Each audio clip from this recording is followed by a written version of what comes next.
Well, no one knows how to slow down the Jacksonville Jaguars right now. I mean, as we said, coming into the year, they're going to be the most dominant team. They're going to beat the Chargers by 28. Just don't go back and listen to our preseason predictions. Although Chris has been very high on the Jaguars since he saw them in the preseason, and they looked awesome. Now everyone's jumping on the bandwagon of the Jacksonville Jaguars. We took a look at the Jaguars offense against the Chargers defense here. And I want to start just with the quarterback here. I know it's not all about the quarterback, but I think of all players on the Jacksonville offense, he is a lightning rod, because last year you were very critical of Trevor Lawrence. You're like, man, there's some red flags here with Trevor Lawrence. Yeah, there was some worry, right? I mean, you know me. There was games where I was just like, what the hell? Like, I don't think he threw one good quality football the whole game. I went, what the hell? Is he just going to stand there and never move up in the pocket or feel the pocket at all? And, added to that, and then, the things I told you, I think I said it on the pod a few times with some people in the NFL were telling me and how he looked in pregame warmups, right? Where I was going, damn, I mean, oh my gosh. And, of course, the Hall of Fame game, how he looked in person there started to change my opinion. And then the preseason games after that, you started to go, whoa, he looks really good. And here we are 3 games in, and I go, damn. We might be onto something here. This might be the new guy in the conversation that's going towards the elite quarterback. He certainly has that potential, and he's starting to put it all together. 3 touchdowns through the air. He's also dangerous with the legs, mobile, moving around. So what did you see in this game specifically that made you go, wow, he's really turned a corner here, or this is a different player than I saw last year? Him specifically, he'd never maybe missed 1 or 2 throws the whole game, and. I mean, really, the control on the ball, the power on the football, the ability to see the field. He's not sticking on to a receiver too long. All of that was really good. I mean, it's beyond really good. It is. And I just think he's become a little bit of a machine throwing the ball. So now it's making his decisions better, too. Because I feel like last year it was affecting decisions. See, what happens when you can trust yourself to control the ball, you go, he's open, but I'd like him to be more open because I don't really trust where my ball is going to go here, right? Mm-hmm. Now he's going, oh, he's open by a foot. That, first down, right? So that's where he's great. The in the pocket has gone through the roof good. Stepping up, sliding to the appropriate area, making the throw, or would I say just get out of dodge time? Like, he's got a great feel for, okay, wait, 1, 2, nothing was open. It seems like it's closing. Let me get out of here. I don't think anything exemplifies that more than his first touchdown pass to Zay Jones. 14-yard pass. He's kind of reading to the left. He comes back to the right, doesn't like what he sees. He starts running outside the pocket. Zay Jones does a great job adjusting to him, and he makes a great throw to him in the back of the end zone for the touchdown, and they never look back. But to him specifically, that's definitely the things that jump out to you. So maybe he's just a little bit more comfortable in the offense this year than he was last year. A little bit different offense, but second year in the league. What have you seen from Doug Pederson and what he is doing? Because we have a history with Doug Pederson. We know what he did in Philadelphia. It was very successful for him a lot of times, got him to a Super Bowl. It's different. It's not the same. It's not. It's not. It's 3 weeks of me now. Just go. I was at the end uninspired by Doug Pederson and some of the offense that he was running in Philadelphia. I was just like, what? Oh, shotgun. Oh, tight end to the left, receiver to the left, 2 receivers to the right.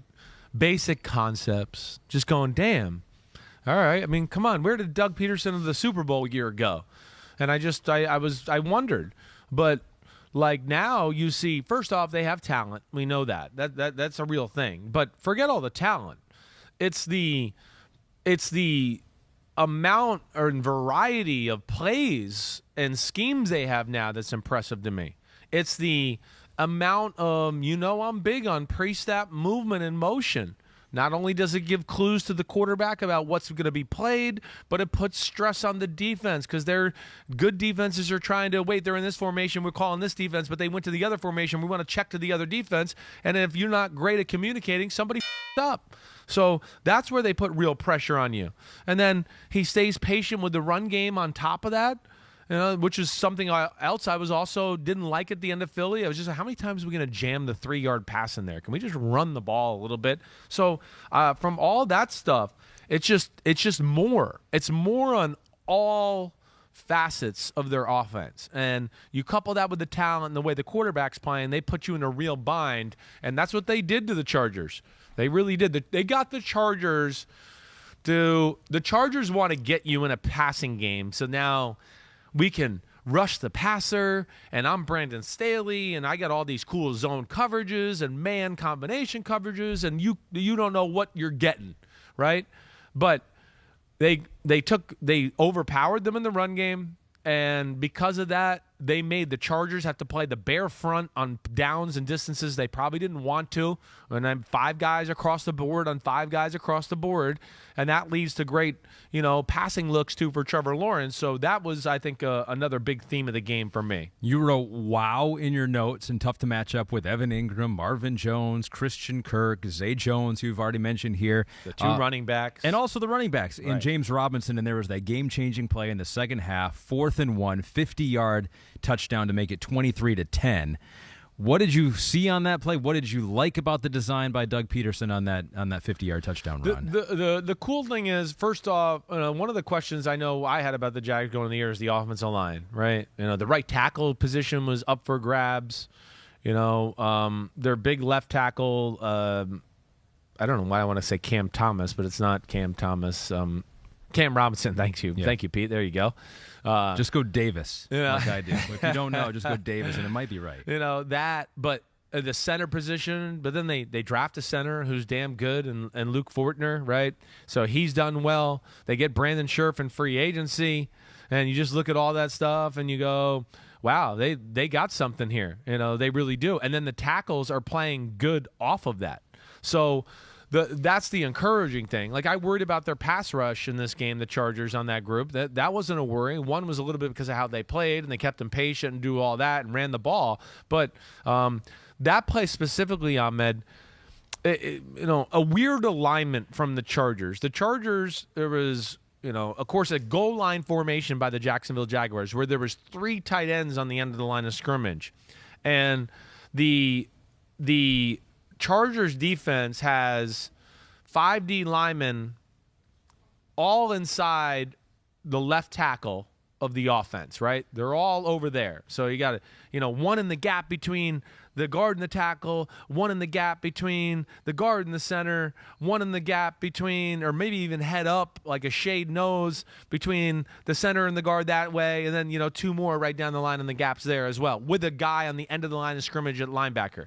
But the guys on the left where you go, whoa, there's a lot of guys over there, they're all DBs. It's like they were going, we're going to scare you with numbers so you won't run it here, and then you'll have to run it to the big guys. And what I loved about it was Jacksonville said, no, you guys are 180 pounds. Like, you guys. We're running right over at those 580-pound guys, and we're just going to blow them off the ball. And then they pulled a guard around, and there they were in a situation that the Chargers did not want to be, and then that led to James Robinson, untouched for a 50-yard touchdown. Hi, I'm Mike Tirico, and thanks for watching. Make sure to hit subscribe for the latest news and highlights from NBC Sports.